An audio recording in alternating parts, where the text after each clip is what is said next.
मौलवी कहता है ये नहीं जानते थे, इकबाल कहता है हुजूर ही तो उम्मुल किताब है।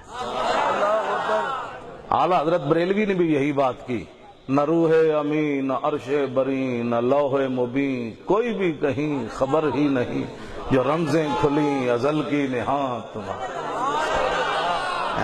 ये मौलवी मुलवाने जो रमजें खुली, जब कोई न रूहे अमी न अर्शे बरी न लौहे मुबी, कोई भी कहीं खबर ही नहीं, जो रमजे।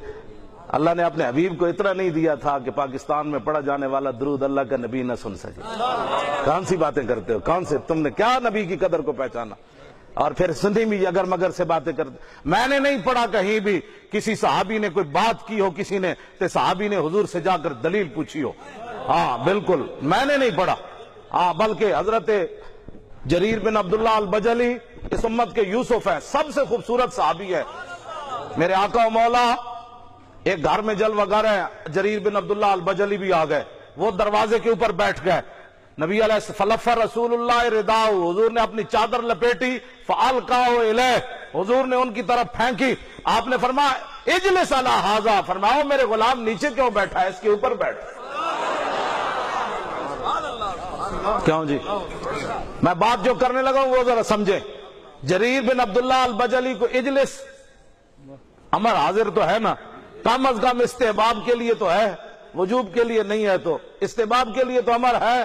तो आपने फरमाया मेरे गुलाम इसके ऊपर बैठ।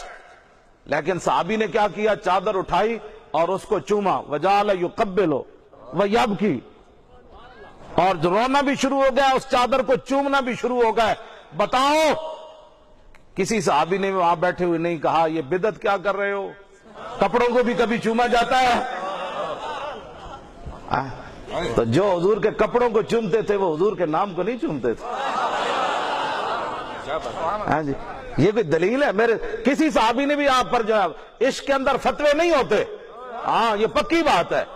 हजरत अब्दुल्लाह बिन ज़ैद अंसारी बाग में गोडी कर रहे हैं, फतवे इश्क पर नहीं होते।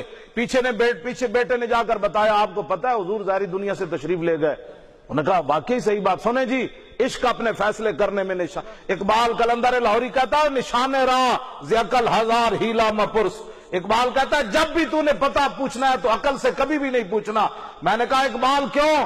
कहने लगा वो तो हालात से डरा डरा कर तुम्हें घर से भी नहीं निकले देगी। अगर हम ना जाते डी चौक, तुसी सारी जिंदगी उलमा बैठे हो, अल्लाह की कसम है ना मौलवियों से पीरा सानू जान देना इन्हें तो कहना सी अभी हालात नहीं ठीक, हालात कभी भी इन्हें नहीं सी सानू जान देना। इन्हें कहना सी हालात तो ठीक होने, जो मौलवी खादिम वजीर आजम बनना है वो इंज होना कोई नहीं।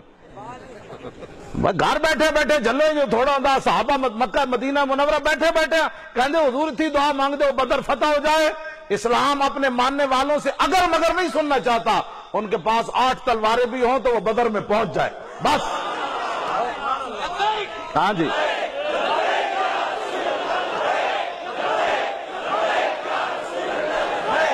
और फिर इस्लाम अपने मानने वालों को जब वो बदर में पहुंचते हैं तो तन्हा भी नहीं छोड़ता।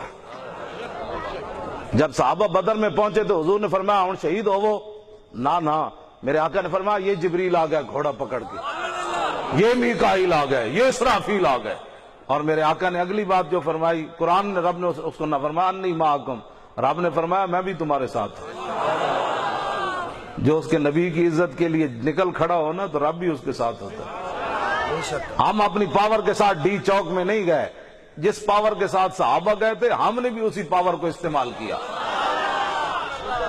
वरना इन्होंने कितने 24 किलोमीटर कहीं भी हमें नहीं रोक सके। पूरे जनाब आंसू गैस के इनके पास जखीरे खत्म हो गए। जो गैर मेयारी था उसके मुद्दत भी गुजर चुकी थी, वो भी उन्होंने मोहम्मद अरबी के गुलामों पर इस्तेमाल कर दिया। लेकिन उनको पता नहीं था ये सहाबा को मानने वाले हैं जो समुद्रों में भी घोड़े डाल देते हैं। सहाबा थे ना वो, लेकिन पावर तो इस्लाम की है ना। हाँ जी, वो आज तक अंगुष्ठ बंदनदा है। उन्होंने जनाब दीवारें बना दी। मैंने कहा जब मोहम्मद अरबी के गुलाम आएंगे ये दीवारें कोई हैसियत नहीं रखती। हाँ, ये फिर उस दिन पता चलेगा ये दीवारें क्या हैसियत रखती है। तुम इंसान के बच्चे बन जाओ, हुजूर की इज्जत की बात करो, हमें डी चौक आने की जरूरत ही नहीं है। ये अपनी जगह मदरसा पढ़ाए, शाहजी अपनी जगह मौलवी खादिम जरा याजरे गिरदाने पढ़ाए, ڈیوٹی تم کرو نا، اگر تم ڈیوٹی نہیں کرو گے تو پھر ہم ڈی چوک ہمارے سامنے کیا حیثیت رکھتا ہے؟